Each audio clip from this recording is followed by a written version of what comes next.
अस्सलाम वालेकुम dear student, कैसे हैं आप लोग। उम्मीद करता हूं कि आप खैरियत से होंगे।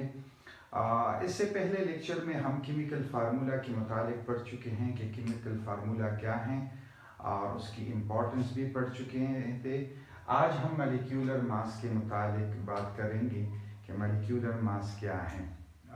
Dear student, in simple word, in very simple words, एक सिंगल मॉलिक्यूल का जो मास होता है उसको हम क्या कहते हैं, मॉलिक्यूलर मास कहते हैं। ठीक है, उसकी डिटेल डिफिनीशन हम पढ़ेंगे, लेकिन थोड़ी सी मैं आपको बैकग्राउंड दे दूं कि मॉलिक्यूल एटम से मिलकर बनते हैं। एटम आपस में रिएक्शन कर लेते हैं तो मॉलिक्यूल बनाते हैं। अब जब हम मॉलिक्यूलर मास की बात करेंगे तो चूंकि मॉलिक्यूल एटम से मिलकर बने हुए होते हैं तो मॉलिक्यूलर मास में हम क्या करते हैं, सिंपली मॉलिक्यूल में जो एटम मौजूद होते हैं और जितने तादाद में मौजूद होते हैं उसका जो रिलेटिव एटॉमिक मास है उसको जब हम जमा कर लेते हैं तो हमारे पास क्या आ जाता है, मॉलिक्यूलर मास आ जाता है।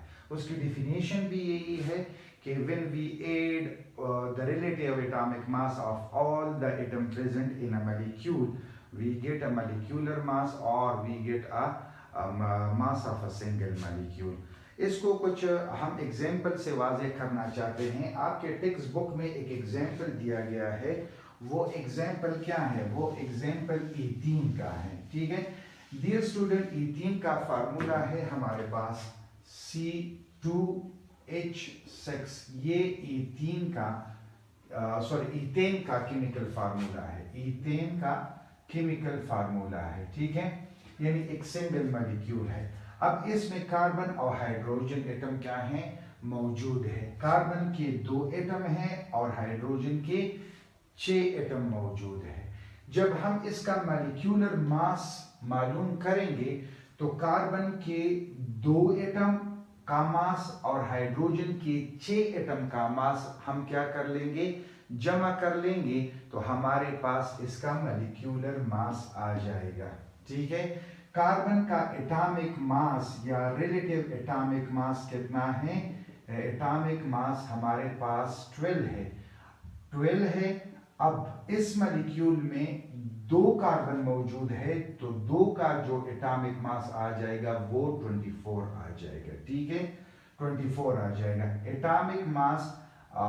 ये कार्बन का है atomic mass, let me correct it, atomic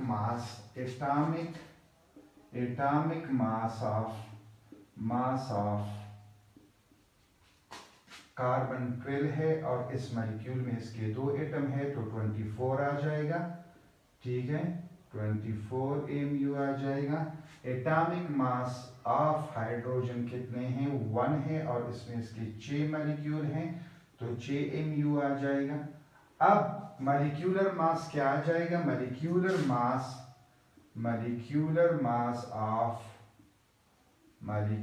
mass of E2H6 क्या आ जाएगा, इन दोनों को जमा कर लेंगे तो 30 mu आ जाएगा।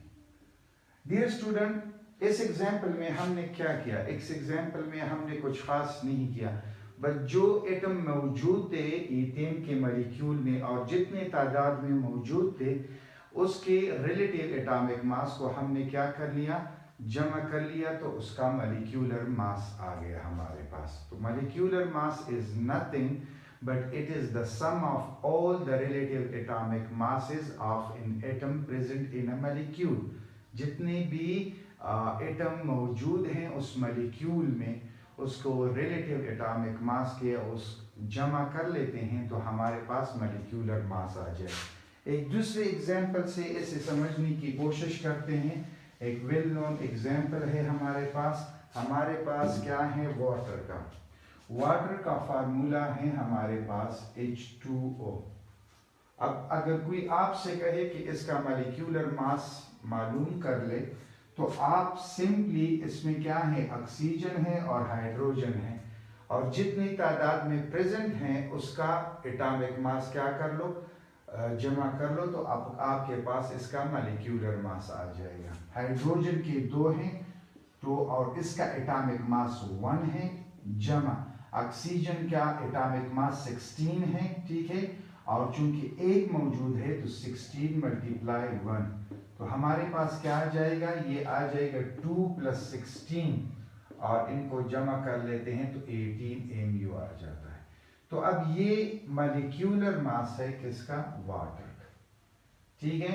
अगर HCl है, लेट सपोज हाइड्रोक्लोरिक एसिड है, ठीक है, इसको हम क्या करते हैं, इसका मॉलिक्यूलर मास आइडेंटिफाई करते हैं, तो हाइड्रोजन 1 है, ठीक है, हाइड्रोजन 1 है और एटॉमिक मास भी इसका 1 है।